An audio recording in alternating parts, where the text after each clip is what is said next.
Yuk, dukung UFIT TV dengan belanja di UFIT Store. www.ufitstore.com. Bismillahirrahmanirrahim. Assalamualaikum warahmatullahi wabarakatuh. Alhamdulillahirabbil alamin wa bihi nasta'inu ala umuri dunya waddin. Sallallahu ala nabiyyina Muhammadin wa ala alihi wa sahbihi ajma'in. Amma ba'd. Kita panjatkan puja dan puji syukur kehadirat Allah tabaraka wa taala. Pada kesempatan malam yang berbahagia kali ini kita bisa menghadiri acara kajian yang bertepatan dengan acara Muslim Fair di Gor Satria Purwokerto.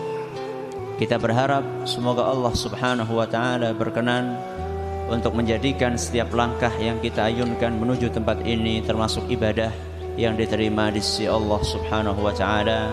Amin ya rabbal alamin. Salam dan salam semoga senantiasa tercurahkan kepada junjungan kita Nabi besar Muhammad sallallahu alaihi wasallam, kepada para sahabatnya, keluarganya dan umatnya yang setia mengikuti tuntunannya hingga di akhir nanti. Jamaah sekalian yang kami hormati, materi kita sebagaimana ditetapkan oleh panitia adalah tafsir surat Yasin. Ini malam apa ini? Kok pas banget ya? Kayaknya panitia ini yang sengaja ini bikin. Kok gak surat yang lain gitu loh? Kenapa surat Yasin? Ya. Coba sekarang angkat tangan yang hafal surat Yasin. Yang hafal surat Yasin angkat tangan. 1. Cuma 1 orang, ini kebangetan ini. Masa sendirian cuma 1 orang. Ibu-ibu ada? Gak ada, Bu? Oh, mungkin hafalnya surat Al-Kahfi ya? Coba yang hafal surat Al-Kahfi. Gak ada juga. Keterlaluan ini. Itu lagi. Masa 1 lagi? Hah? Gak ada yang hafal yang lainnya? Wah, gimana ini? Kita mau bahas surat Yasin gak ada yang hafal. Apa kita ganti aja kajiannya? Surat Yasin, ya udah kalau nggak hafal berapa atau nggak hafal surat Yasin dari awal, saya tanya saja. Yang bisa menjawab ada hadiahnya. Surat Yasin ada berapa ayat? 83, kayaknya udah nebak tadi kayaknya. Silakan. Alhamdulillah. Ada 83 ayat. Saya tanya, mungkin nggak dalam 1,5 jam kita menyelesaikan tafsir 83 ayat? Mungkin enggak? Mungkin.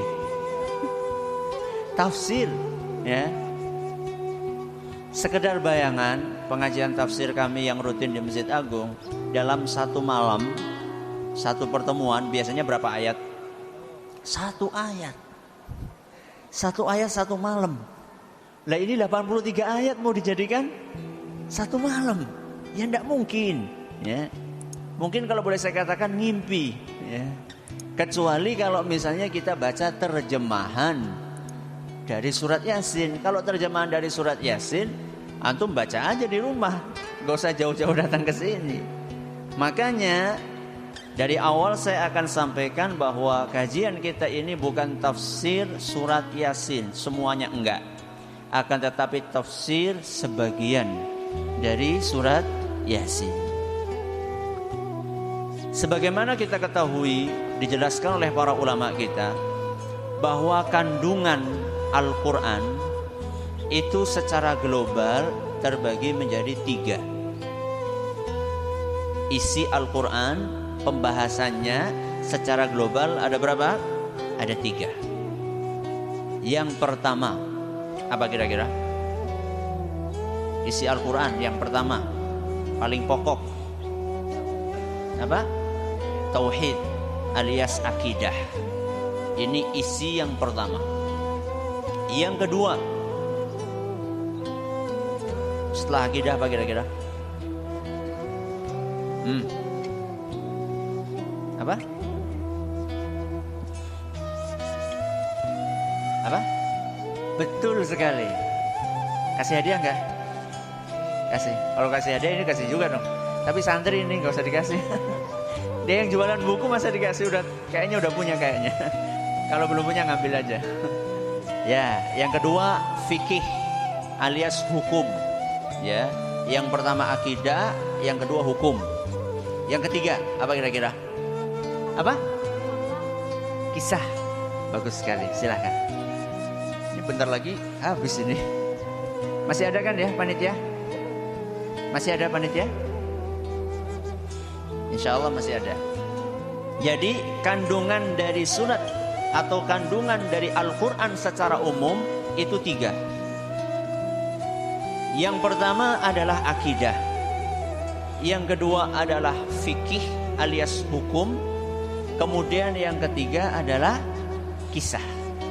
Surat Yasin kandungannya pun juga secara garis besar ada 3. Yang pertama akidah, yang kedua hukum, yang ketiga kisah. Hanya saja kalau kita perhatikan isi dari surat Yasin ini secara garis besar ada 3, akan tetapi porsinya itu beda-beda.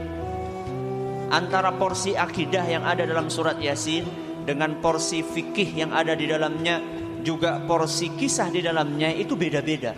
Ada yang dikit, ada yang sedang, ada yang banyak. Yang paling sedikit yang ada dalam surat Yasin adalah pembahasan tentang hukum fikih. Ini yang paling sedikit. Di atasnya lagi pembahasan tentang kisah.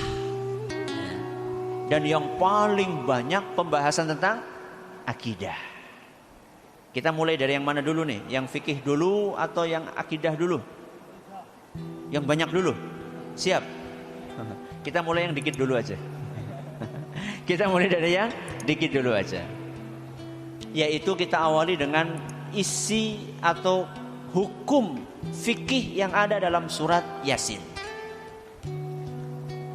Dan itu diantaranya adalah disebutkan dalam ayat yang ke-20 dan ke-21. Siapa yang hafal tadi? 20-21. Hafal enggak? Sudah, saya kasih awalnya. Waja'a min aqsal. Ya, terus. Berdiri. Ada mic enggak ini panitia? Panitia? Enggak ada. Enggak nyampe. Oh, di sana aja, di sana. Di sana aja, coba.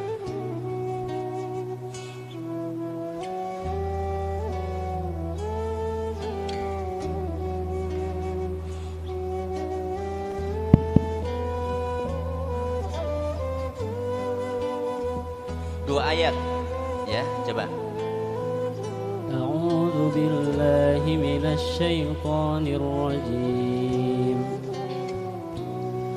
وجاء من أقصى المدينة رجل يسعى قال يا قوم اتبعوا المرسلين اتبعوا من لا يسألكم أجرا وهم مهتدون. Masya Allah, ini santri kayak ini. Belajar di mana tuh? Mahasiswa? Masya Allah, mahasiswa apa? UMP, barakallahu fiik. Atau mau yang mana nih? Mau yang besar apa yang kecil? Dua ya, besar sama kecil. Barakallahu fiik. Silakan sini.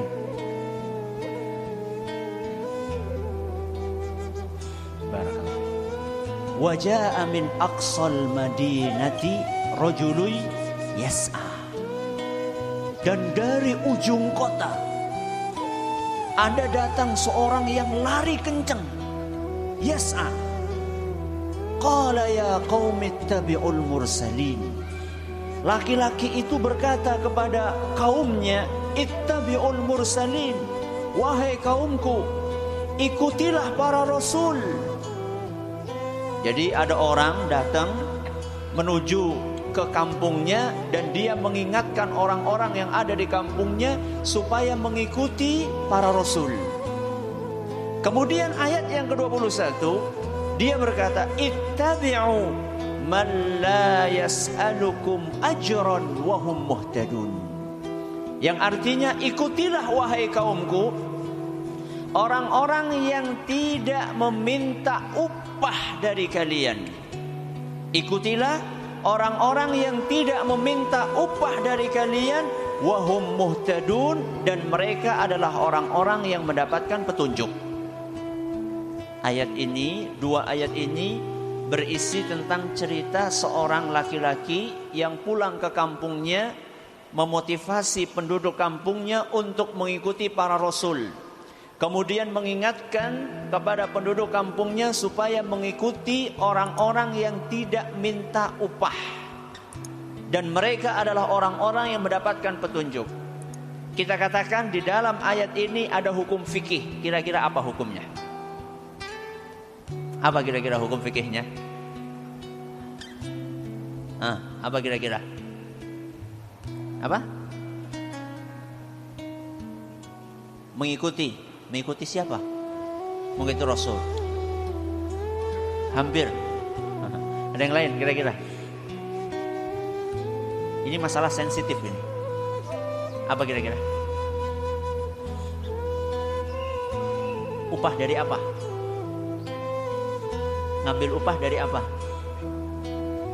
Dakwah. Bagus sekali. Silakan. Masya Allah. Ini santri dari mana ini? Masya Allah. Barakallahu fiik. Atau dengan kata lain, boleh nggak Ustadz ngambil amplop? Ini diterangkan dalam ayat ini. Hukum Ustadz ngambil amplop. Makanya saya katakan tadi pembahasannya sensitif. Yang bahas Ustadz pula. Repot ini gimana? Gimana, dibahas gak? Bahas? Gak apa-apa nih? Boleh gak Ustadz ngambil amplop? Boleh? Ini kan disuruh, barusan kita baca, ittabi'u man la yas'alukum ajra. Ikutilah orang-orang yang gak minta upah. Atau bahasa kita gak minta amplop. Boleh?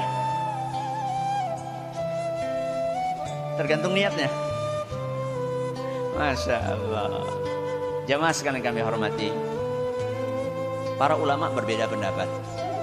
Boleh enggak yang namanya dai itu ngambil upah? Boleh atau tidak ulama, dai, ustadz ngambil upah? Ini hukum fikih. Jadi di antara pembahasan yang ada dalam surat Yasin, hukum mengambil amplop alias imbalan dari ceramah. Para ulama berbeda pendapat. Kenapa berbeda pendapat Ustadz? Karena dalil yang membahas tentang masalah ini itu gak cuma satu. Masih banyak ayat-ayat yang lain, hadis-hadis yang lain yang menerangkan tentang masalah ini. Dan ketika dibahas, dikumpulkan dalil-dalil itu, ternyata ada sebagian dalil yang membolehkan, ada sebagian dalil yang melarang. Seperti contohnya adalah ayat ini. Karena ada dalil yang membolehkan dan dalil yang melarang, akhirnya para ulama berbeda pendapat. Ada yang mengatakan boleh, ada yang mengatakan tidak. Akan tetapi jumhur, apa jumhur? Mayoritas ulama mengatakan boleh apa tidak? Boleh atau tidak? Boleh. Wah, ustadznya seneng ini. Belum selesai.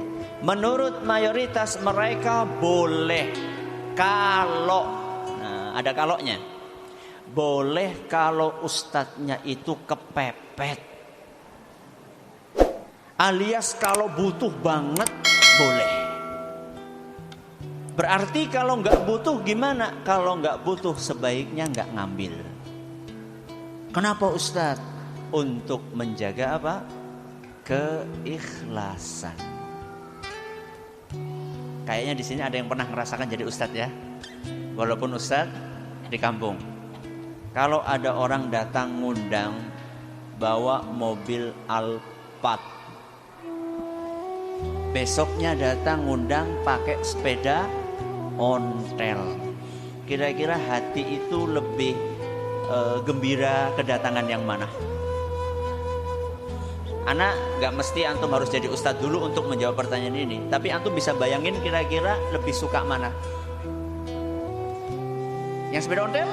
Masya Allah, sip antum ini. Secara manusiawi lebih suka yang kedatangan orang yang mobilnya mewah. Karena gambaran apa? Gambar, oh ini kayaknya amplopnya tebel.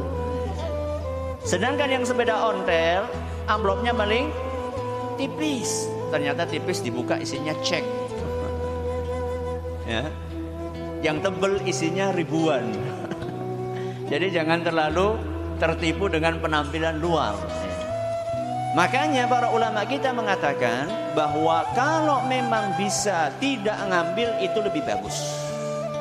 Karena hal tersebut lebih menjaga keikhlasan niat.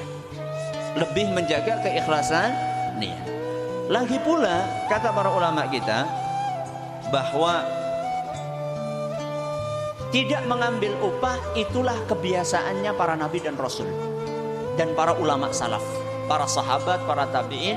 Kebiasaan mereka kalau ngisi pengajian, ngisi kajian, memberikan pengajian, mereka gratis, nggak mengambil upah. Lah terus makanya dari mana Ustaz? Mereka punya pekerjaan. Makanya kalau ngelihat Ustadz bisnis jangan kumun. Jangan menjelekkan. Loh Ustadz kok jualan? Loh justru itu Ustadz yang sip. Karena dia tidak mau menggantungkan kehidupannya dari dakwah. Jadi gak ada salahnya Ustadz bisnis. Para ulama kita dahulu seperti Imam Abdullah ibn Mubarak itu terkenal orang yang luar biasa dalam masalah bisnis. Ya. Nah sekarang ustadznya bukan sarjana ekonomi. Bisnis waktunya nggak ada, habis semuanya untuk ngisi pengajian. Kalau di rumah nyiapkan materi pengajian, kalau keluar rumah ngisi pengajian, kapan dia akan bisnis? Kalau misalnya ada kasus-kasus seperti ini, maka tidak apa-apa dia mengambil upah, akan tetapi sekadarnya saja. Dan jangan sampai ada orang yang memasang tarif. Bahkan ada sebagian orang kalau mau ngisi harus ada maharnya terlebih dahulu.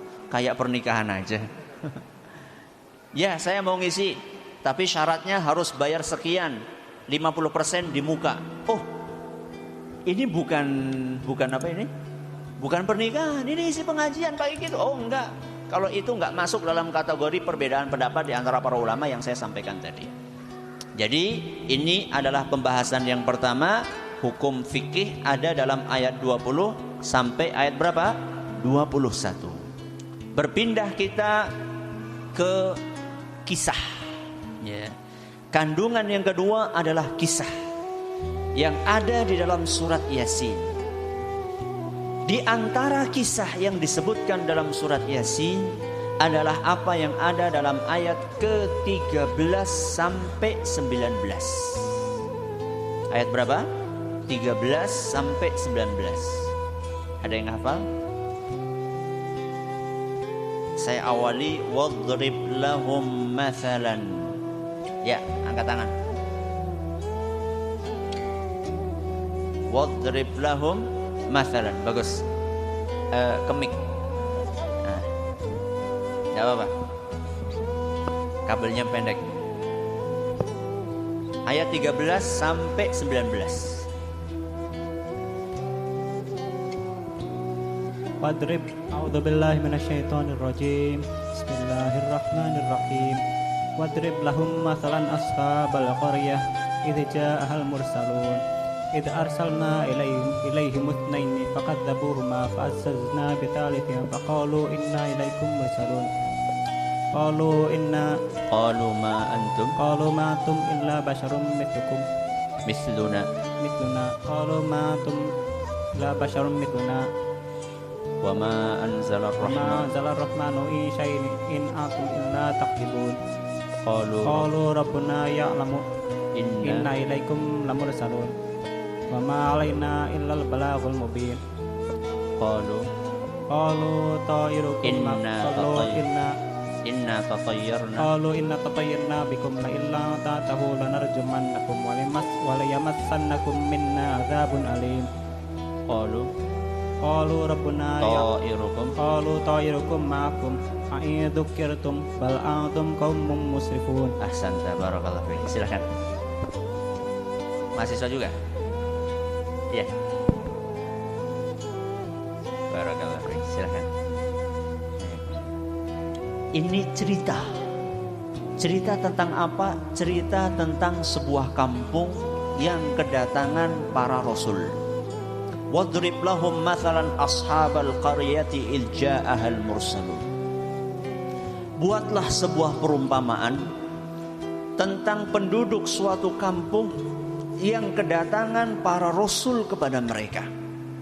Idh arsalna ilaihi muthnaini fakadzabuhuma. Kami utus ke kampung itu 2 orang rasul. Akan tetapi penduduk kampung tersebut mendustakan 2 rasul itu. Sudah diutus 2 orang, mereka enggak percaya. Fa'azzazna bithalithin faqalu inna ilaikum mursalun. Dikirim 2 orang rasul, enggak percaya. Ditambah sama Allah rasul yang ketiga. 3 rasul diutus. Dan mereka mengatakan inna ilaikum mursalun. Kami ini diutus sama Allah untuk mendakwahi kalian. Apa jawaban dari penduduk kampung tersebut? Qalu ma antum illa basyarum mithluna. Kalian itu sama manusia kayak kami. Apa bedanya kalian sama kami? Wa ma anzalar rahmanu min syai'in in antum illa takdzibun. Kalian ini pendusta. Kalian ini pendusta. Qalu rabbuna ya'lamu inna ilaikum lamursalun. Para rasul itu mengatakan, Rabb kami tahu bahwa kami adalah para rasul. Kalian gak percaya gak apa-apa. Yang penting kami ini adalah utusan dari Allah. Wa ma alaina illal balagul mubin. Kewajiban kami hanyalah menyampaikan dakwah kepada kalian.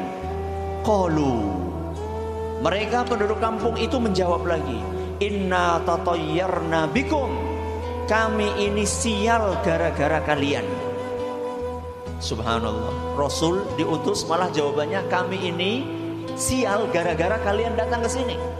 Seperti yang diucapkan sebagian orang di zaman kita ini, gara-gara kalian masuk ke kampung ini, akhirnya hasil panen ini jadi enggak banyak.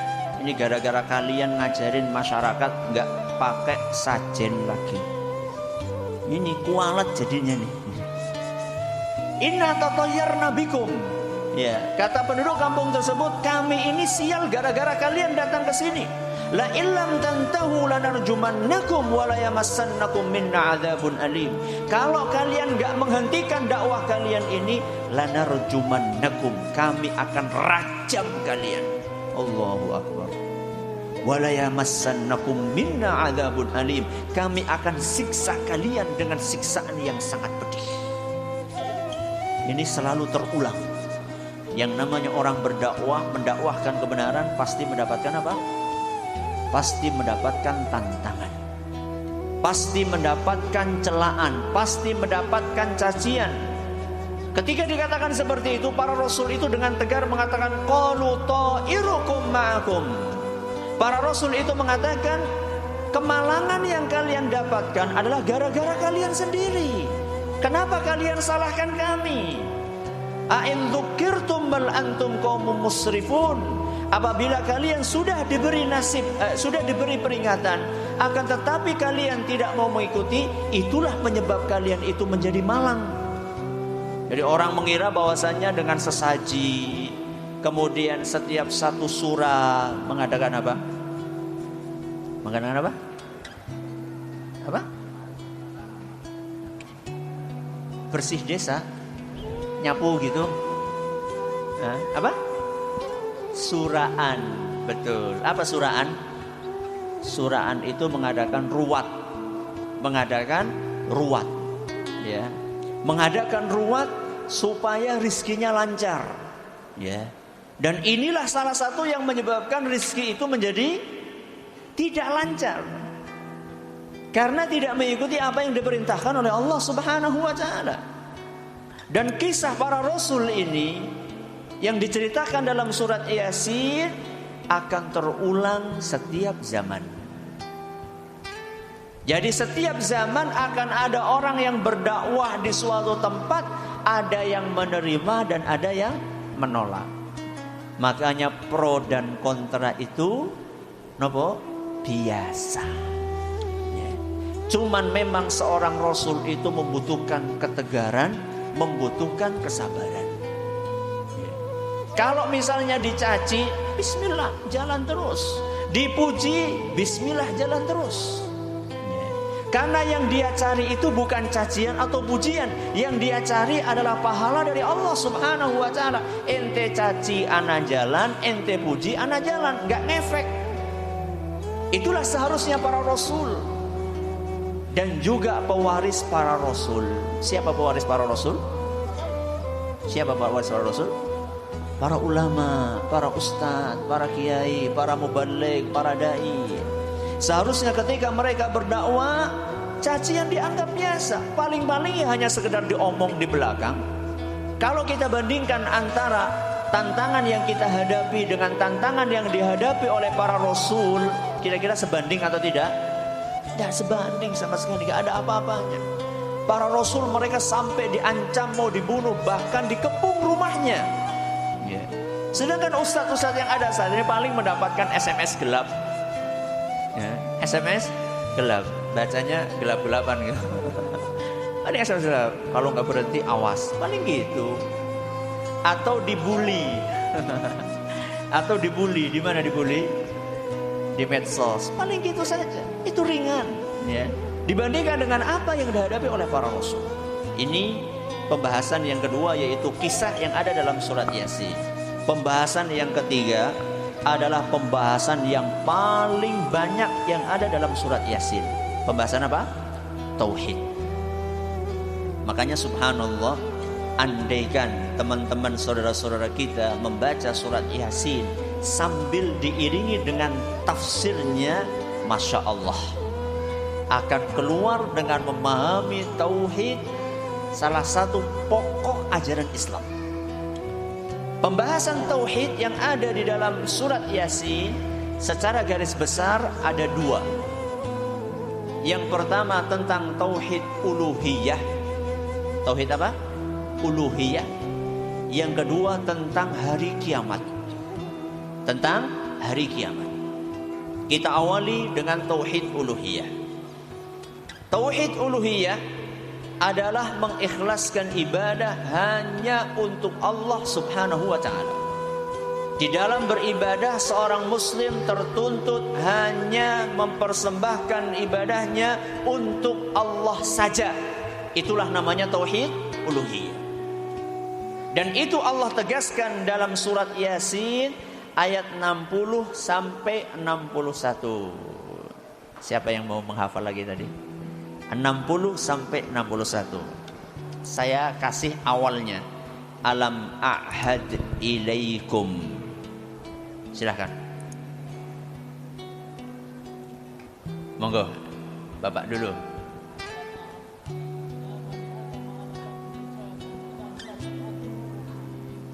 Terus wa ani hada.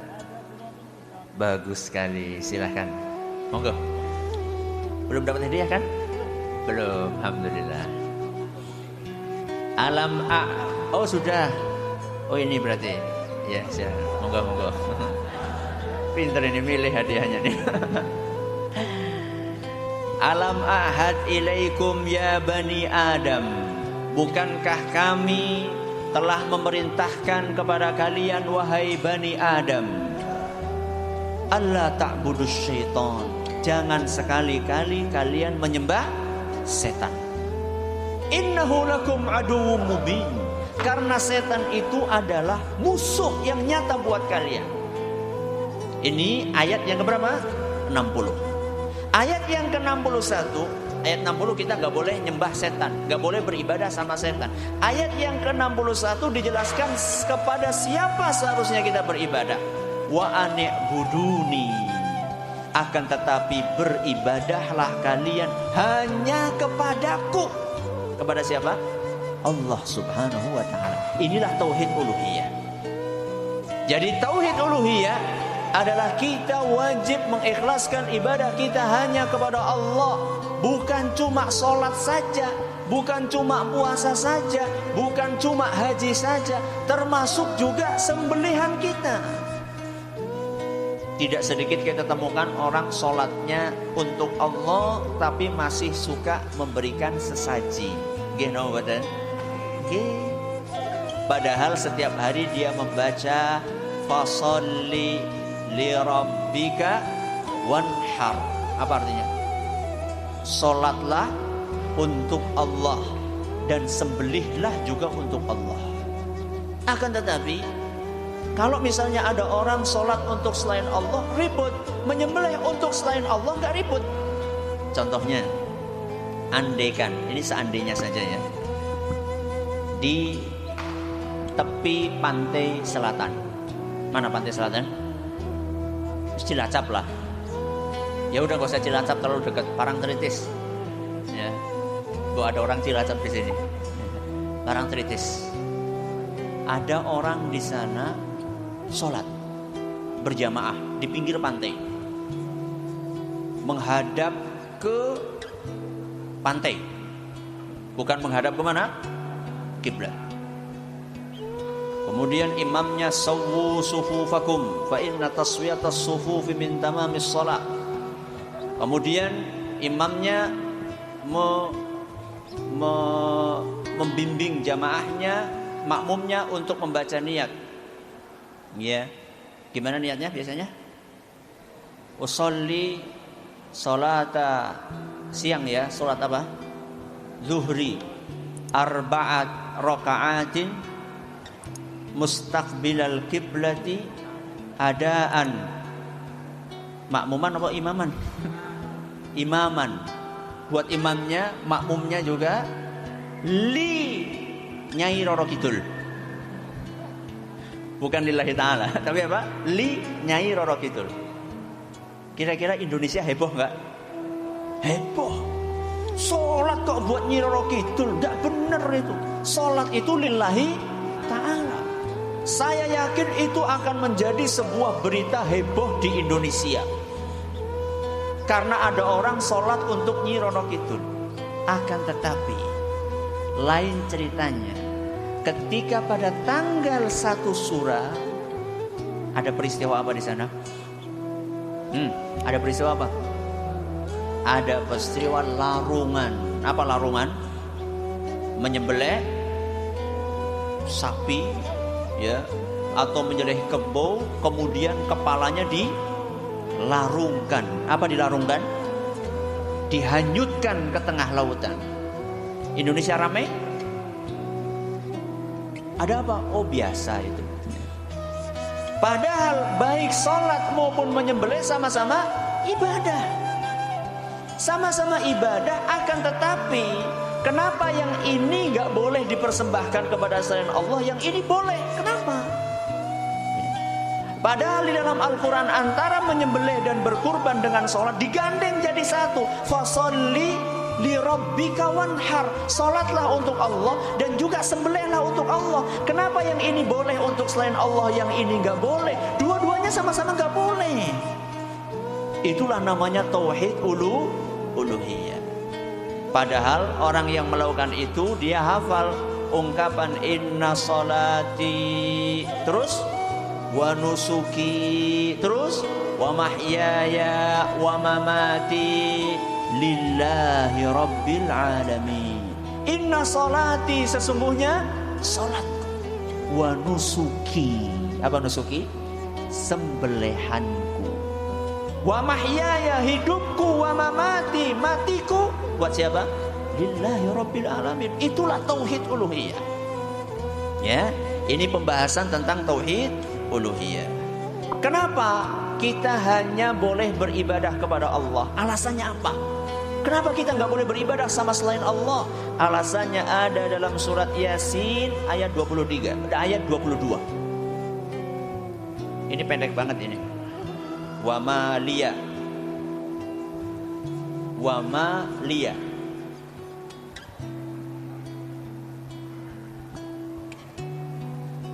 Masya Allah. Satu ayat. Dapat hadiah enggak? Ya dapatlah. Silakan.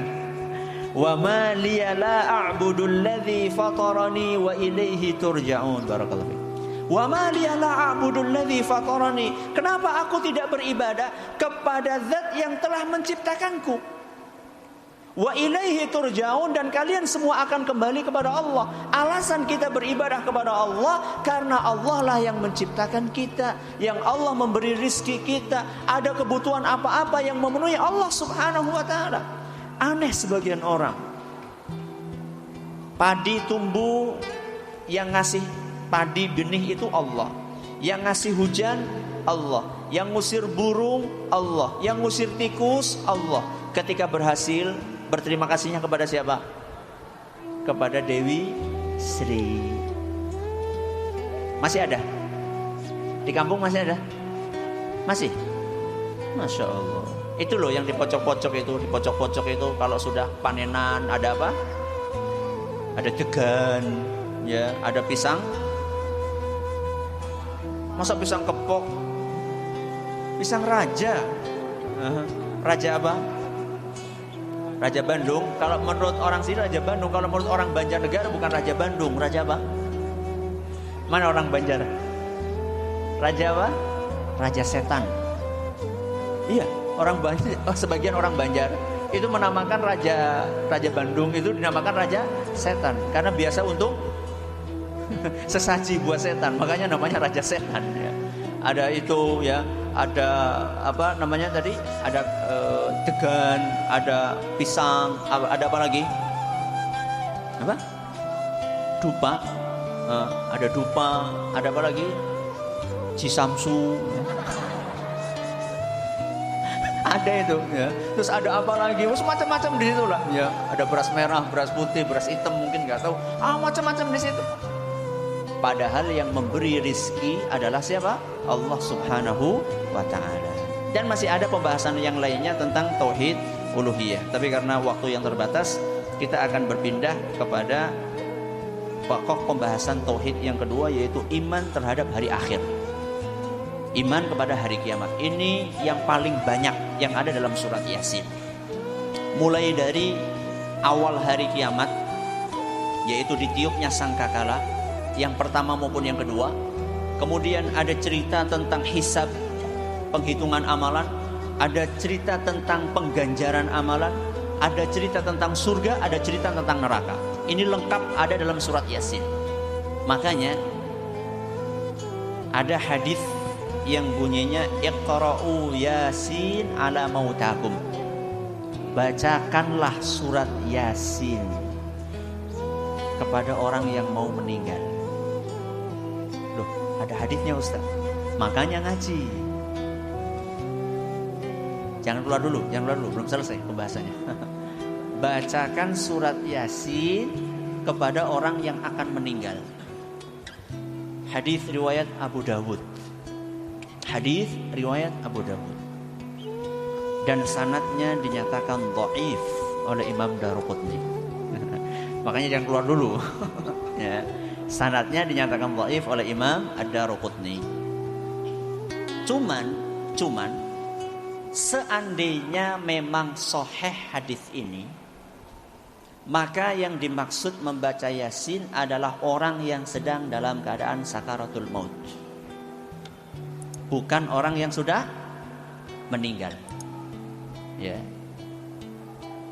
Yang dimaksud dengan baca Yasin dalam ayat ini atau dalam hadis ini, sebagaimana dituturkan oleh sebagian ulama, sebagaimana diantaranya adalah Imam Ibnu Majah. Ketika beliau membawakan hadis ini, beliau katakan babun fi ma yuqalu 'indal maridhi idza hudir.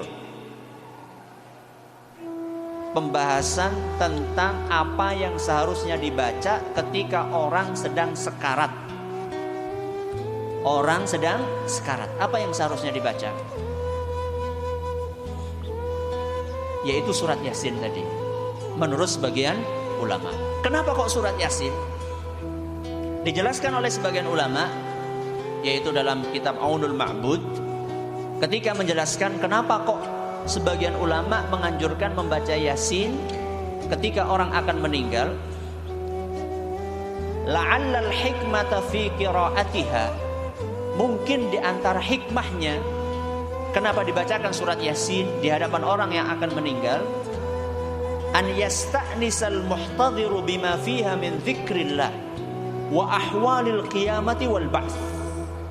Supaya orang yang akan meninggal itu bisa tersentuh dengan isinya surat Yasin. Ketika banyak ayat-ayat dalam surat Yasin bercerita tentang hari kiamat,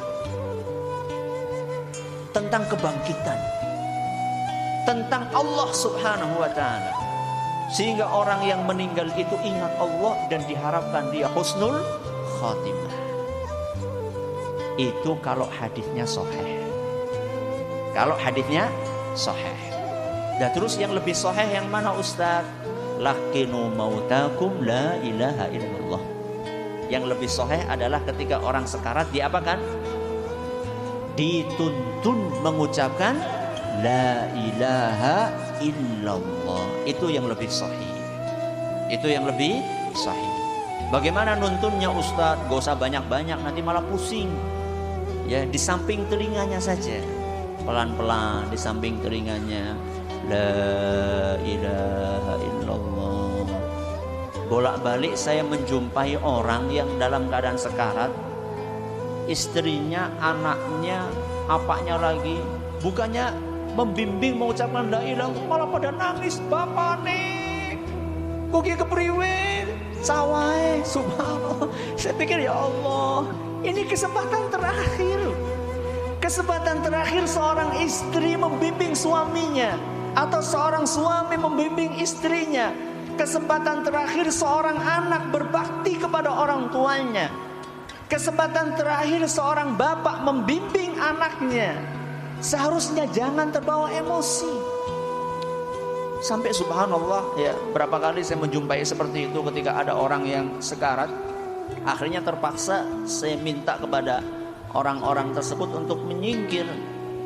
Nun sewu Pak, Bu, agak geser sedikit. Kalau mau nangis di sana aja itu. Ya. Ini ada yang lebih penting dibandingkan menangis. Membimbing orang tersebut untuk mengucapkan apa? La ilaha illallah. Supaya apa? Supaya meninggal dalam keadaan husnul khatimah. Man kana akhiru kalamihi la ilaha illallah dakhalal jannah.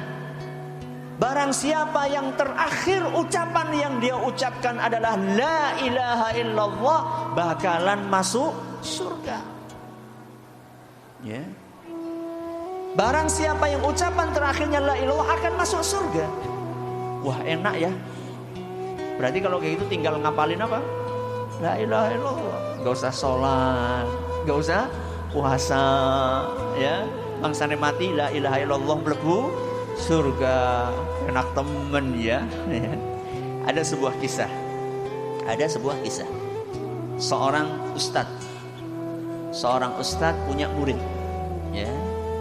Setiap hari ustadz ini ngajarin tauhid, ngajarin akidah sama murid-muridnya. Di rumahnya ustadz ini ada burung yang bisa menirukan suara manusia. Burung apa? Burung beo. Burung beo. Beo ya. Ya. Ada yang bisa menirukan suara burung beo? Burung beo. Karena ustadznya ini ngajarin tauhid, setiap hari bahas la ilaha illallah, maknanya apa, kemudian konsekuensinya apa. Kalau orang sudah mengucapkan la ilaha illallah, apa yang harus dia kerjakan. Setiap hari bahas masalah la ilaha sampai burung beonya apal la ilaha illallah. Jadi setiap gurunya mau mulai ceramah, burung beonya la ilaha illallah. Nanti tengah-tengah lagi la ilaha illallah. Burung ini disayang banget sama ustadz tersebut karena burungnya fasih untuk mengucapkan apa? La ilaha illallah. Murid-muridnya juga sama, senang banget sama burung beo itu karena pintar ngomong la ilaha illallah. Pada suatu hari terjadilah insiden. Apa insiden tersebut? Ternyata burung tersebut dimangsa oleh kucing yang ada di rumah itu. Dan ketika burung beo itu sedang sakaratul maut, mau mati, ya benar lah, masa sakaratul maut cuma manusia aja, burung juga bisa sakaratul maut. Maksudnya ketika dia mau hampir mati, Apa yang diucapkan oleh burung itu? Apakah la ilaha illallah? Yang ada cuma teriak-teriak kesakitan, dan sampai nafas yang terakhir tidak terucap satu potong pun dari kata la ilaha illallah. Padahal setiap hari dia mengucapkan la ilaha illallah. Guru ini, ustadz ini pinter. Dia manfaatkan momen tersebut. Dia kumpulkan murid-muridnya. Dia katakan, wahai murid-muridku, lihatlah burung beo ini. Siang, malam, pagi, sore dia mengucapkan la ilaha illallah. Kenapa di akhir hidupnya dia tidak bisa mengucapkan la ilaha illallah? Kenapa kira-kira? Karena dia cuma ngomong, gak paham maknanya. Lagi pula kalau burung beo mengucapkan la ilaha illallah juga biasa aja, gak masuk surga apa-apa. Karena dia gak apa, bukan mukallaf, ya, bukan makhluk yang mendapatkan kewajiban untuk menjalankan agama, ya. Maka kemudian guru itu mengatakan kepada muridnya, wahai murid-muridku, kalimat la ilaha illallah bukanlah sekedar ucapan yang ada di lisan, akan tetapi la ilaha illallah harus dipraktikkan. Apa yang ada dalamnya, kandungannya, konsekuensinya harus kita tunaikan. Gak cukup hanya sekedar mengucapkan la ilaha illallah. Mimpi seandainya ada orang yang cuma mengucapkan la ilaha illallah, tidak memahami maknanya, tidak mengamalkan isinya. Mimpi kalau dia tidak sholat, tidak puasa, pengen di akhir hayatnya mengucapkan la ilaha illallah. Berapa kali seperti yang saya katakan tadi, saya menjumpai orang sakaratul maut, tergantung apa yang biasa dia ucapkan selama masa hidupnya, ya. Yang gak pernah sholat, ya, isinya cuma panas, gak bisa. Dituntun bagaimanapun mengucapkan la ilaha illallah, gak bisa. Dia cuma bisa panas, sakit, haus, itu yang dia ucapkan. Gak keluar sedikit pun kata la ilaha illallah. Padahal ketika sehat dia bisa mengucapkan la ilaha illallah dengan lancar. Kok kita sampai sini ya pembahasannya? Oh ya, masalah Yasin tadi. Ya, masalah apa? Yasin. Jadi sebagian ulama yang menganjurkan membaca surat Yasin bagi orang yang akan meninggal, alasannya apa? Karena surat Yasin di dalamnya banyak pembahasan tentang hari kiamat. Ya, tentang hari kiamat. Hanya saja yang lebih sahih adalah dibacakan apa? La ilaha illallah. Nah, sekarang kita akan menjelajah tentang kejadian hari kiamat yang dituturkan oleh Allah dalam surat Yasin. Hari kiamat diawali pertama kali dengan tiupan trompet atau sangkakala. Tiupan trompet. Azan dulu apa lanjut? Mana panitia? Azan dulu, silakan. Bismillahirrahmanirrahim. Alhamdulillahirabbil alamin, wassalatu wassalamu ala nabiyina Muhammadin wa ala alihi wa sahbihi ajma'in. Wa ba'd. Jamaah sekalian kami hormati, kita sudah membahas dua tema pokok yang ada dalam surat Yasin. Yang pertama adalah tentang hukum fikih. Kemudian yang kedua adalah tentang kisah. Yang akan kita bahas saat ini adalah tema yang ketiga, yaitu tentang akidah atau tentang tauhid. Dan kita sudah sampaikan tadi bahwa tema tauhid yang ada dalam surat Yasin itu secara garis besar bisa dibagi menjadi dua bahasan utama. Yang pertama tentang tauhid uluhiyah, dan ini sudah kita bahas. Pada kesempatan kali ini kita akan menyelesaikan pembahasan tentang tema yang kedua dalam surat Yasin tentang tauhid, yaitu tentang kejadian hari kiamat. Sebagaimana yang telah maklum bahwa di hari kiamat itu tidak satu kejadian, akan tetapi mengalami beberapa peristiwa. Hari kiamat adalah sebuah kejadian besar yang terdiri dari sekian peristiwa-peristiwa. Dan itu diawali antara lain dengan ditiupnya sangkakala pertama kali. Karena berapa kali sangkakala itu ditiup ada perbedaan pendapat di antara para ulama. Wallahu a'lam bishawab. Nampaknya yang lebih kuat sangkakala itu ditiup dua kali. Baik tiupan yang pertama maupun yang kedua diceritakan di dalam surat Yasin. Bagaimana proses tiupan tersebut. Kita awali dengan tiupan yang pertama, dan apa fungsi dari tiupan yang pertama tersebut juga diceritakan dalam surat Yasin, yaitu dari ayat ke-48 sampai 50. Ayat 48 sampai 50. Awalnya wa yaquluna mata hadzal wa'du. Siapa yang bisa? Wa yaquluna mata hadzal wa'du. Terus 3 ayat berikutnya.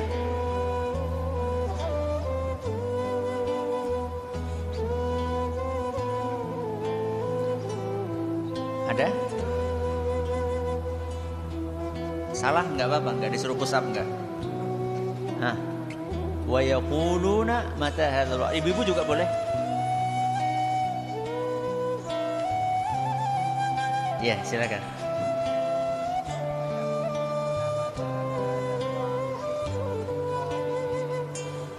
Ma yanzuruna. Ma yanzuruna. Ma yanzuruna illa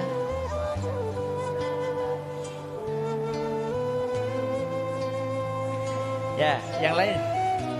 Wa yaquluna.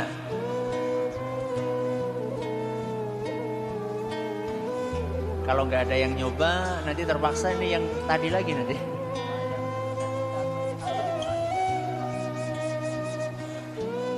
Terus Anda belum beruntung. Ayo yang lain. Silahkan 3 ayat aja. Kalau ada keliru-keliru saya bantu nanti. Ya. Wa yaquluna.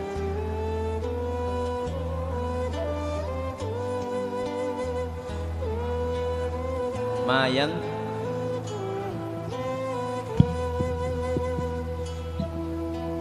ta'khudhuhum wa hum yakhissimun. Terus fala yas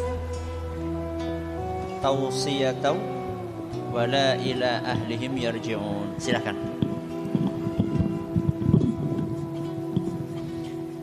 Tiga ayat ini bercerita tentang tiupan yang pertama pada hari kiamat.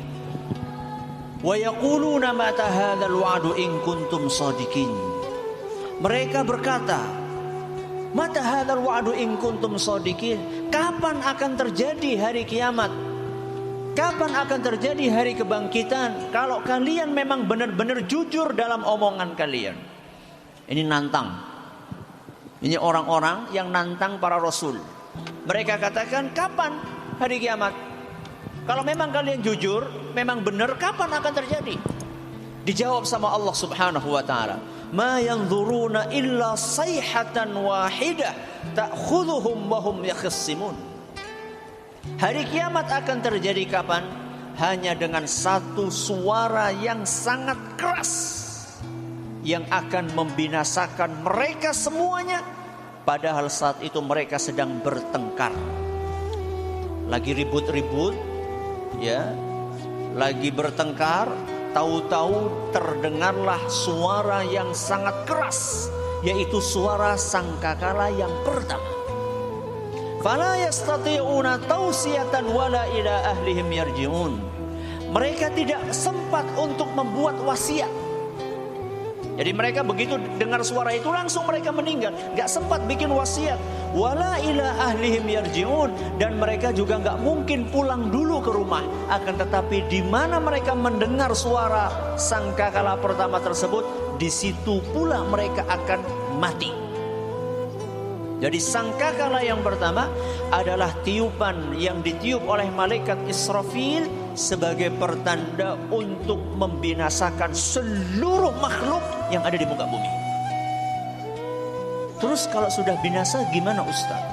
Setelah semuanya binasa, Nabi kita menceritakan Allah Subhanahu wa ta'ala akan menurunkan hujan. Akan menurunkan hujan. Apa fungsi dari hujan tersebut? Fungsi dari hujan tersebut adalah untuk menumbuhkan tubuh-tubuh yang sudah hancur. Untuk apa? Menumbuhkan tubuh-tubuh yang sudah hancur. Dalam sebuah hadis yang diriwayatkan oleh Imam Muslim, Nabi kita SAW bersabda, wa yas'aqun nasu. Setelah ditiupkan sangkakala pertama kali, seluruh manusia akan mati. Thumma yursilullahu aw qala yunzilullahu matara. Kemudian Allah Subhanahu wa taala menurunkan hujan, dan hujannya deras. Fatambutu minhu ajsadun nas. Kemudian akan tumbuh tubuh-tubuh manusia yang sudah pada hancur. Ustaz, sudah ribuan tahun akan tumbuh. Ya. Jadi nggak usah bingung. Sebagaimana yang pernah saya sampaikan dalam sebuah pengajian, nanti gimana Ustaz? Tubuh fisik yang sudah hancur, kecemplung di mana? Di laut, naik pesawat, kemudian pesawatnya jatuh di laut, lalu tubuhnya orang tersebut dimakan sama ikan, ikannya ditangkap sama nelayan, nelayannya makan ikan, masuk ke perut, setelah itu keluar, kuning-kuningnya tadi dimakan sama ikan lele, ikan lelenya dimakan sama manusia lagi. Itu gimana Ustaz membangkitkannya? Gak usah tanya, itu bukan urusan ente. Itu urusannya siapa? Allah Subhanahu wa ta'ala. Kita akan baca ya di ayat yang terakhir, idza arada syai'an an yaqula lahu kun fayakun. Jadi Allah menurunkan hujan, kemudian tubuh yang sudah hancur akan tumbuh. Tumbuh dari apa? Dari satu bagian tubuh kita, yang disebutkan oleh Nabi dalam hadis riwayat Muslim juga. Inna fil insani azman la ta'kuluhul ardu abada. Di dalam tubuh manusia ada sebuah tulang, yang tulang ini tidak akan hancur selamanya, tidak akan dimakan oleh tanah. Yurakkabu yaumal qiyamah, fihi yurakkabu yaumal qiyamah. Dari tulang yang kecil itulah tubuh kita akan kembali dibikin sama Allah. Para sahabat bertanya, ayu azmin huwa ya Rasulullah? Wahai Rasul, tulang apakah itu? Kemudian beliau mengatakan, ajbud dzanab, tulang ekor. Di mana tempatnya? Di mana tempatnya? Namanya juga ekor, nggak mungkin ekor di hidung, nggak mungkin. Ekor di belakang, ada tulang di belakang kita. Yang ini tidak akan hancur. Ya, bahkan saya diceritain sama seorang yang pernah melihat semacam acara di televisi. Katanya pernah diadakan penelitian, ya tulang ekor itu sudah ditumbuk, ya sudah dibakar, sudah macam-macam. Ternyata ketika diteliti, ya masih ada kehidupan di dalamnya. Padahal sudah sudah dihancurkan, sudah macam-macam dibakar, hancur, masih ada kehidupan di dalamnya. Subhanallah. Ya, ini tiupan yang pertama. Manusia semuanya mati, kemudian setelah itu turun hujan, dan setelah turun hujan, kemudian tubuh tadi tumbuh lagi. Setelah tumbuh lagi, apa yang terjadi? Tiupan yang kedua. Ini Allah sebutkan dalam ayat 51 sampai 53. 51 sampai 53 dalam surat Yasin. Awalnya wa nufikha fis suri. Silakan. Siapa yang mau lanjutkan? Masih ada berapa ini? 1, 2, 3, 4, 5, 6. Masih ada 6. Kalau nggak ada yang jawab, saya bawa pulang nanti. Ayo. Wa nufikha fis suri. Pas. Yang tadi enggak apa-apa. Mana tadi? Yang pertama tadi mana? Ya, silakan baca. Ada mic.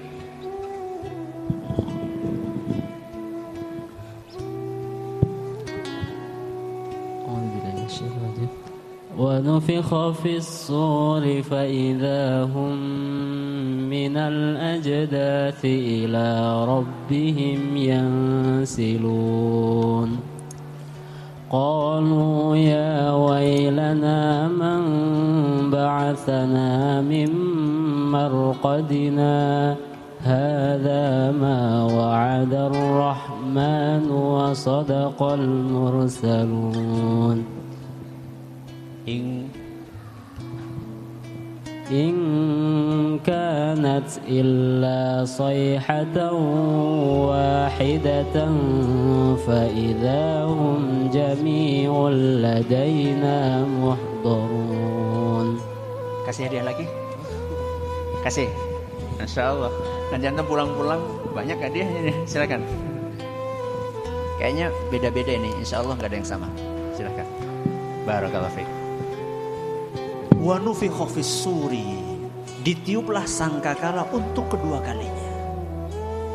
Fa idza hum minal ajdathi ila rabbihim yansilun, tiba-tiba para manusia mereka semuanya bangkit dari kuburan dan menghadap kepada Allah Subhanahu wa taala. Digambarkan oleh sebagian ulama, pada hari itu tiupan yang kedua tersebut, tanah, bumi terbuka satu persatu. Kuburannya si fulan yang sudah 1000 tahun, plung, buka, bangkit. Seluruh kuburan yang ada di muka bumi semuanya akan terbuka, bangkit semuanya dalam keadaan fisiknya lengkap. Fa'idhahum minal ajdath. Ajdath itu adalah kuburan. Ya.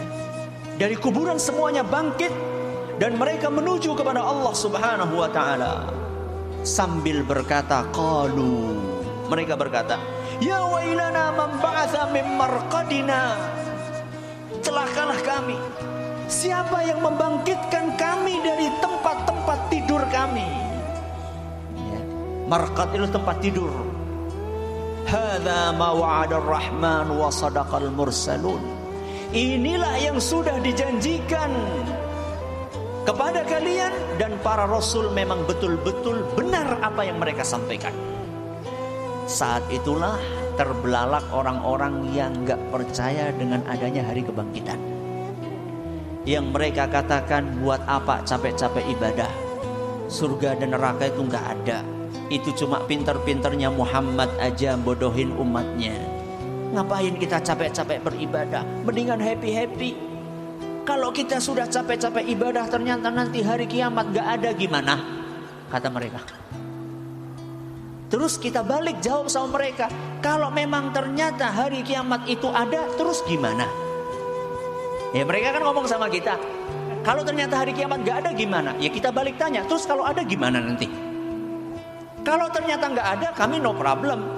Kami jadi orang baik, nggak ada masalah, nggak rugi kami. Nah kalian sudah terlanjur foya-foya nggak pernah beribadah. Ternyata hari kiamat ada dan memang pasti akan ada. Allah sebutkan di sini, qalu ya wailana, celaka kami. Mereka yang dahulunya nggak percaya, tahu-tahu ada hari kiamat. Man ba'atsana min marqadina hadza. Siapa yang membangkitkan kami dari tempat tidur kami?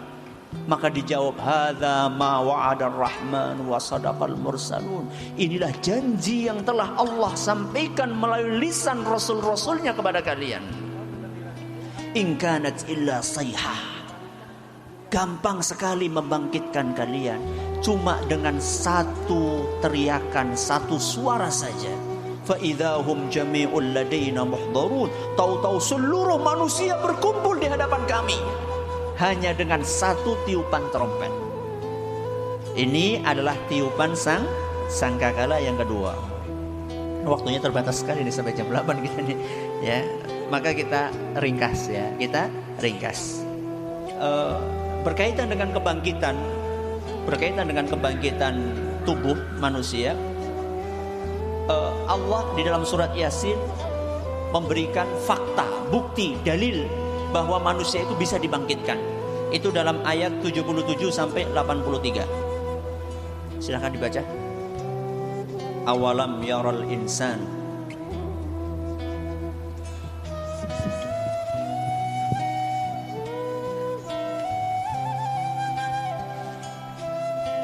Awalam yaral insanu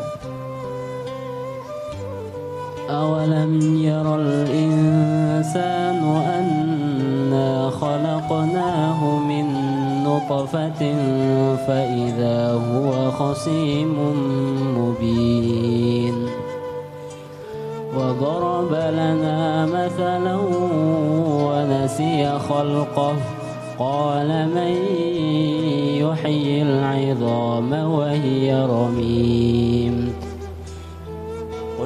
قل يحييها الذي أنشأها أول مرة وهو بكل خلق عليم الذي جعل لكم من الشجر الأخضر نارا فإذا أنتم منه توقدون أوليس الذي خلق السماوات والأرض بقادر على أن يخلق مثلهم بلى وهو الخلاق العليم إنما أمره إذا أراد شيئا أن يقول له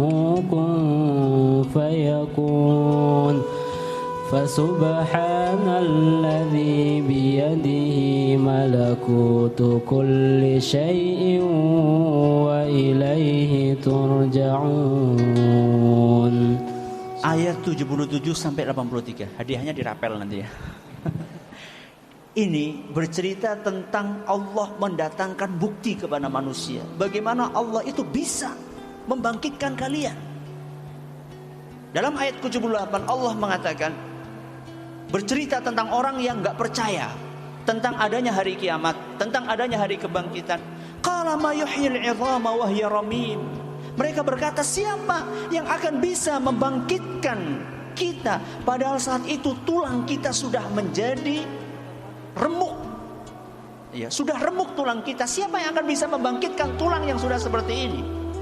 Makanya dalam beberapa riwayat konon disebutkan ada orang kafir musyrik datang kepada Nabi SAW membawa tulang yang sudah lapuk. Kemudian tulang itu di hadapan Nabi SAW diremes sama dia sampai hancur. Kemudian dia berkata, Muhammad, ente bilang Allah bisa membangkitkan tulang ini? Ya. Maka kemudian turun kepada Nabi SAW firman-Nya, qala man yuhyil 'idhama wa hiya ramim. Siapa yang bisa membangkitkan tulang yang sudah hancur ini? Dijawab sama Nabi, qul yuhyiha alladhi ansha'aha awwala marrah. Yang akan membangkitkan tulang ini adalah yang menciptakan tulang itu pertama kalinya. Siapa itu? Allah. Ini kan logis banget. Lebih gampang mana menciptakan sesuatu yang belum ada atau mengembalikan sesuatu yang pernah ada? Lebih gampang mana?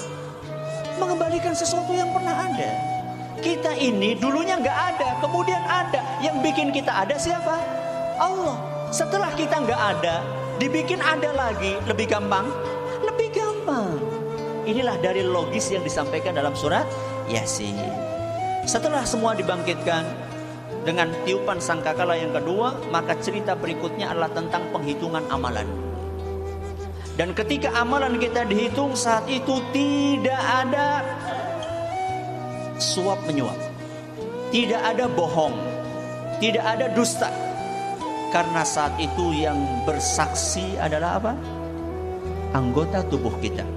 Ayat 65, al-yawma nakhtimu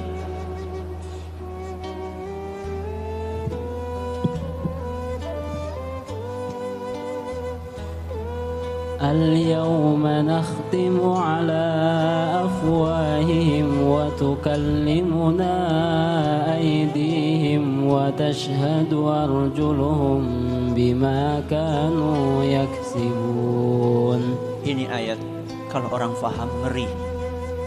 Al-yawma nakhtimu ala afwahihim. Pada hari itu mulut kita dikunci sama Allah. Gak Gak bisa ngomong. Wa tukallimuna aydihim, yang akan berbicaralah tangan kita.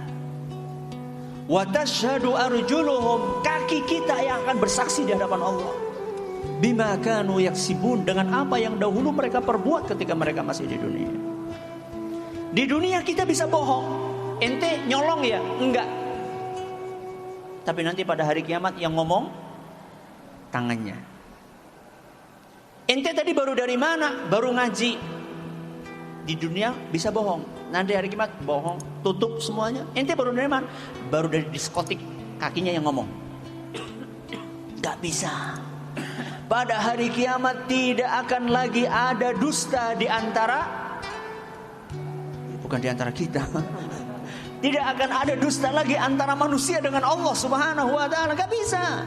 Di dunia bisa dusta, di hadapan Allah enggak. Semuanya akan bersaksi. Mata akan bersaksi, telinga akan bersaksi, tangan akan bersaksi. Ketika sendirian di kamar, mencet-mencet HP, apa yang dibuka, itu semuanya akan bersaksi di hadapan Allah Subhanahu wa taala. Ketika di dunia kita bisa bohong. Ente buka-buka apa ya? Enggak kok, kajian kok, padahal bukan. Pada hari kiamat tangan ini akan berbicara di hadapan Allah Subhanahu wa taala. Sudah, penghitungan amalan. Kemudian pembalasan. Kemudian pembalasan. Ada dalam surat Yasin ayat 54. Fal yauma la tudlamu. Silakan.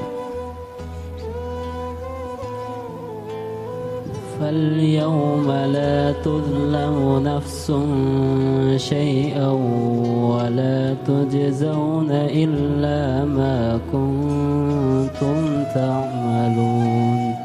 Pada hari itu la tudlamu nafsun syai'an, tidak ada satu makhluk pun yang dizalimi sama Allah.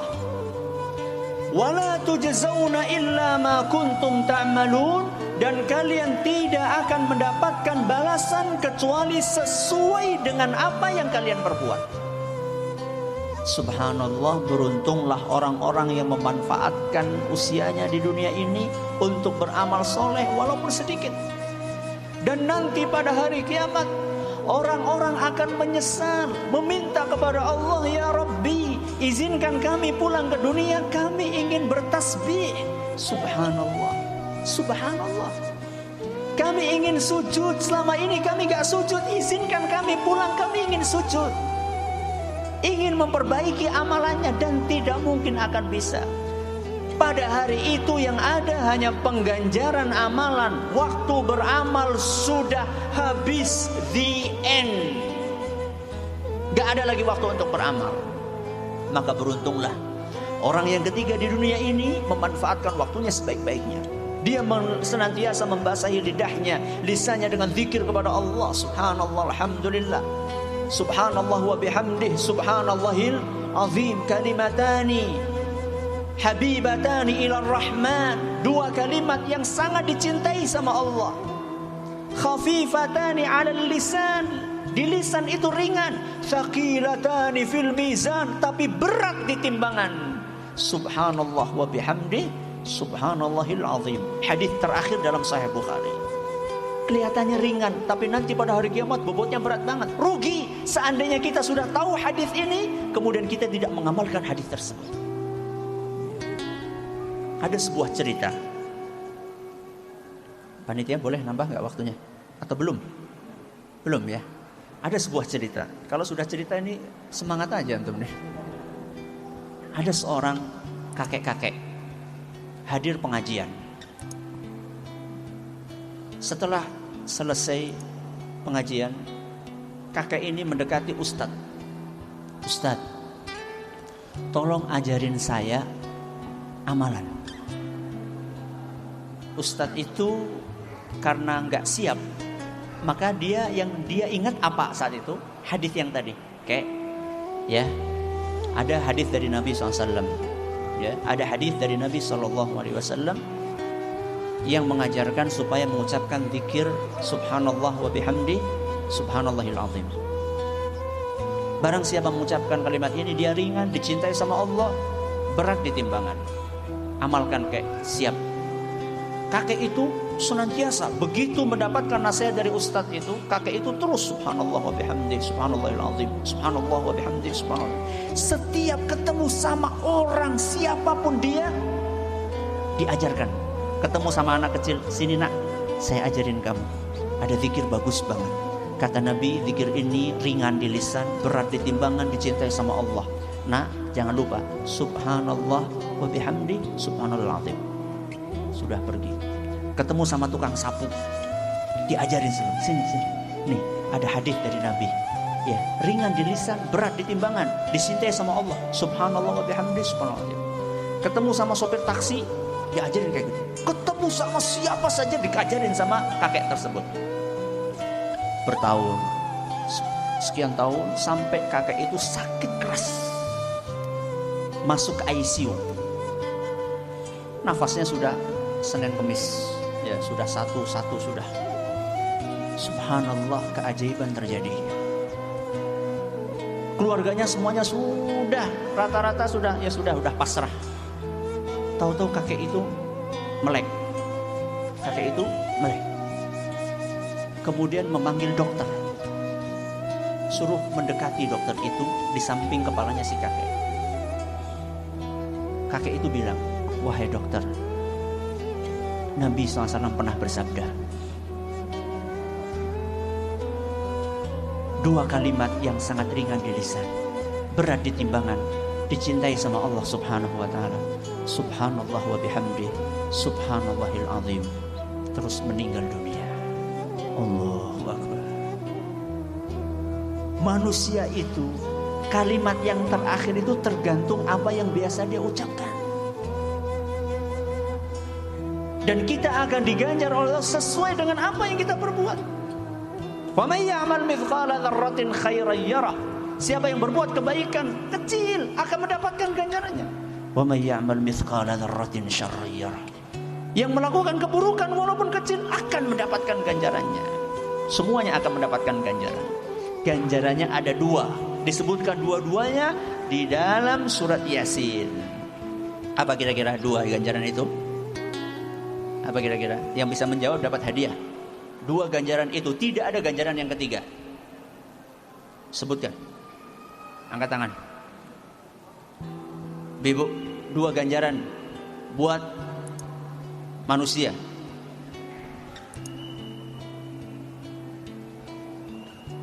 Gak ada. Subhanallah. Adik-adik, apa kira-kira? 2 ganjaran. Ya.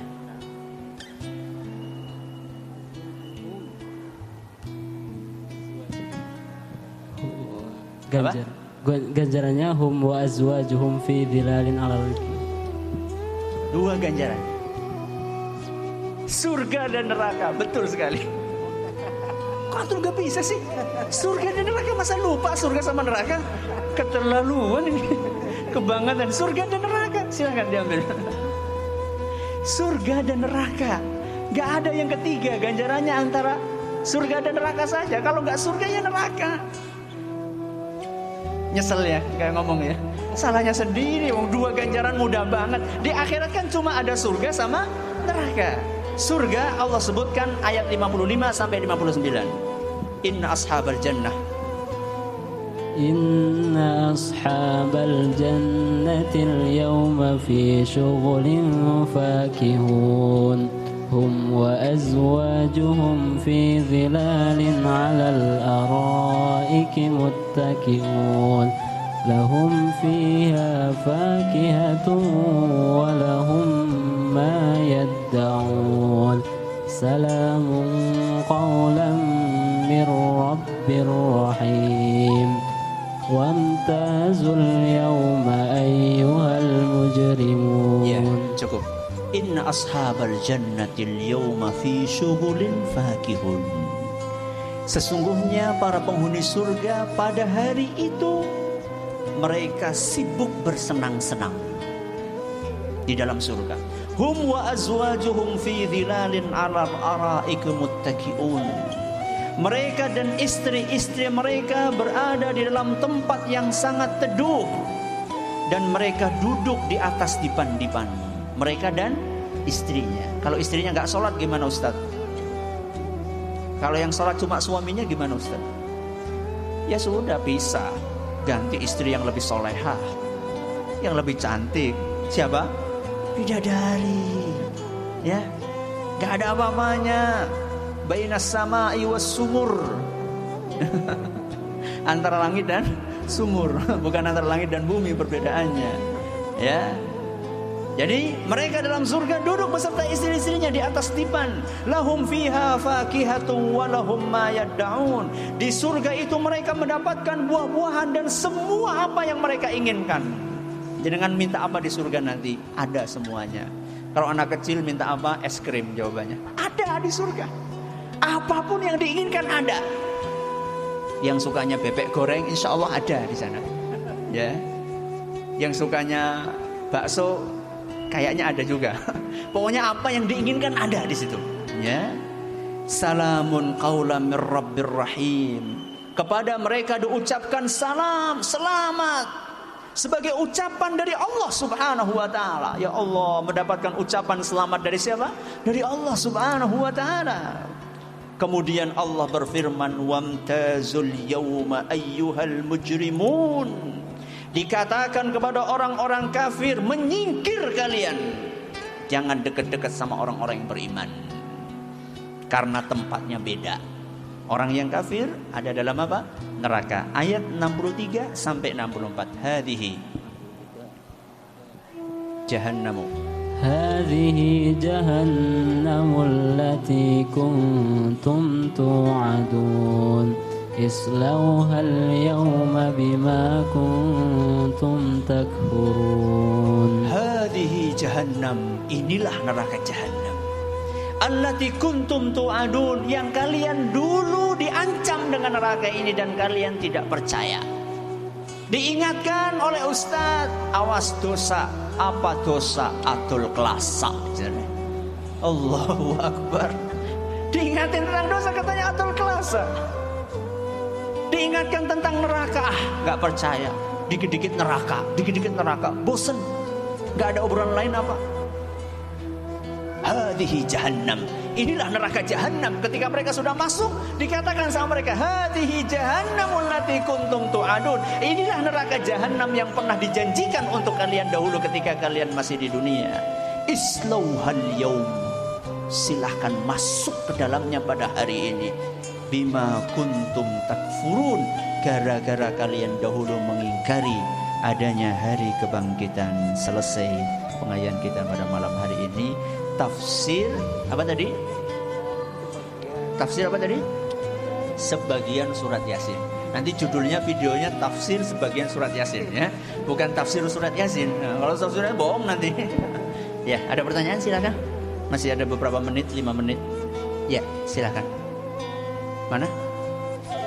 Oh ya, silakan. Abu Adam. Ya. Mic.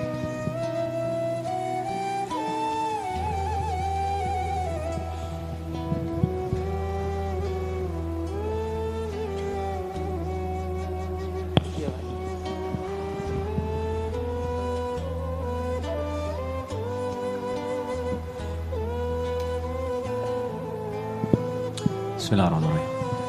Assalamualaikum Ustaz. Waalaikumsalam. Ustaz Afwan, ini mau ngomong tentang, mau tahu tentang kenikmatan surga. Jadi ada 2 pertanyaan. Yang pertama, tadi Ustaz sampaikan bahwa kita bisa minta apapun di surga. Mungkin nggak ya orang yang sudah masuk surga itu minta suatu hal yang memang di dunia itu ternyata haram? Maksudnya selain khamar Ustaz ya. Hal-hal yang lain memang sebenarnya tabu sekali dan itu maksiat sekali gitu. Tapi kita minta di surga apakah dikabulkan atau enggak gitu. Misalnya bingung juga. Misalnya ada hal yang aneh. Misalnya ini misalkan Ustaz ya. Misalnya kita penasaran gimana sih misalnya mau bunuh orang gitu. Misalkan Ustaz, itu memungkinkan nggak di surga kita bisa seperti itu kita minta? Itu yang pertama. Yang kedua, kita tahu kalau misalnya nanti waktu di surga kita akan bersama para bidadari dan ratunya adalah istri kita. Kalau misalkan masuk surga Ustaz. Tapi kalau misalnya istrinya Ustaz, ini ada beberapa pertanyaan para akhwat bahwa yang pernah sampai ke saya Ustaz ya, bahwa kalau misalnya suami dapat para bidadari, istri itu dapat apa? Masa dapat suaminya lagi yang masuk surga bareng-bareng gitu. Dia pingin suami yang ya gitulah Ustaz. Jadi suami dapat para bidadari, istrinya dapat apa nih selain suaminya? Itu pertanyaan yang pernah saya ditanyakan kepada saya juga Ustaz. Ya. Makasih Ustaz. Ya. Pertanyaannya bagus tapi sulit. Yang pertama, mungkin nggak orang itu minta di surga untuk bunuh seseorang? Jawabannya nggak mungkin. Kenapa? Karena itu adalah sesuatu yang buruk. Sesuatu yang buruk. Dan sesuatu yang buruk itu tempatnya bukan di mana? Di surga. Di surga itu adalah sesuatu yang baik-baik saja. Adapun khamr, adapun apa? Khamr. Kenapa ada di surga? Karena Allah menjadikan itu halal di surga. Dan ada nasnya, ada dalilnya. Wa khamril ladzatin lisyaribin. Di antara sungai yang mengalir di surga adalah sungai apa? Khamr. Dan sungai khamr yang di surga itu enak banget. Beda dengan khamr yang ada di dunia. Khamr yang ada di dunia bikin mendem. Apa mendem? Bikin mabok, ya, bikin mabok. Kalau di surga enak banget. Nah, ladzatin lisyaribin, enak nikmat buat orang-orang yang minum. Jadi beda antara khamr dengan pembunuhan tadi, karena itu kotor dan tidak dihalalkan sama Allah di surganya. Yang kedua, suami dapat bidadari, istri dapat apa? Ya, tergantung suaminya soleh atau tidak. Kalau suaminya soleh, dia dapat suaminya. Aduh Ustaz, suami saya. Jangan khawatir. Orang-orang yang masuk surga itu semuanya akan menjadi manusia-manusia yang ganteng, cantik, ya, luar biasa. Yang perempuan jadi perawan, yang laki-laki jadi apa? Perjaka ting-ting. Ya. Jadi kalau suaminya soleh, maka dia akan nikah dengan suaminya. Dan suaminya akan berubah menjadi laki-laki yang istimewa. Ya. Jadi jangan dibayangin seperti suaminya yang dulu ketika di dunia, enggak. Dan antum gak usah minder ya. Jadi insya Allah nanti antum ya akan berubah menjadi orang-orang yang masya Allah ya. Kemudian kalau wanita itu gak punya suami, ya, misalnya meninggal dalam keadaan masih muda, atau meninggal sudah tua tapi masih perawan, ya, itu bagaimana? Menurut sebagian ulama seperti Syekh Ibnu Utsaimin, itu dia akan dapat bidadara. Akan dapat apa? Bidadara. Siapa bidadara? Temennya bidadari. Menurut sebagian ulama seperti itu. Wallahu a'lam bishawab. Ada yang lain silakan? Ya. Monggo.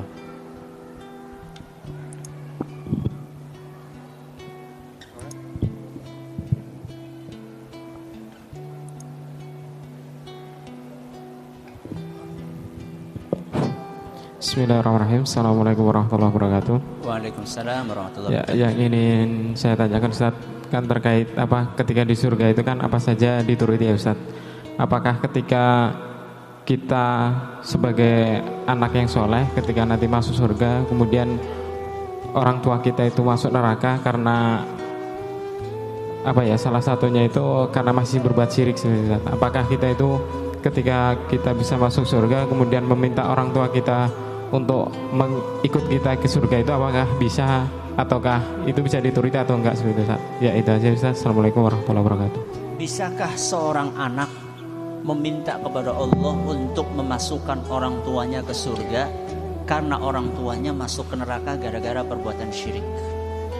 Bisa enggak? Bisa? Jawabannya tidak bisa. Jawabannya tidak bisa. Kenapa bisa demikian? Karena syafaat hanya diberikan kepada muslim. Orang yang berbuat syirik tidak berhak mendapatkan syafaat. Adapun seandainya orang tuanya masuk neraka karena selain syirik, bisa dimintakan sama anaknya. Apalagi kalau anaknya meninggalnya itu ketika masih kecil. Disebutkan dalam hadis riwayat Muslim, auladukum da'amisu ahlil jannah. Anak-anak kalian wahai kaum muslimin yang meninggal ketika masih kecil, mereka adalah calon anak-anak penghuni surga. Ketika nanti mereka masuk surga, maka mereka akan memegangi baju orang tuanya.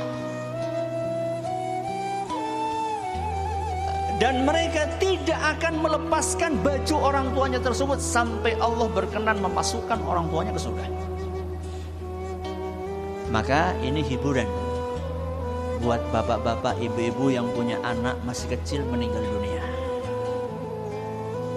Itu hiburannya. Mereka nanti akan memegang baju bapak ibu, tidak akan dilepas sampai Allah berkenan memasukkan orang tuanya ke surga. Itu kalau orang tuanya tidak berbuat syirik. Adapun kalau berbuat syirik, maka fala tanfa'uhum syafa'atus syafi'in. Ayatnya dalam Al-Quran berbunyi seperti itu. Tidak akan bermanfaat untuk mereka syafaatnya siapapun juga. Makanya itulah ngerinya perbuatan syirik. Na'udzubillahimin dari. Pertanyaan terakhir, silakan. Gantian. Udah dari sini ya, silakan.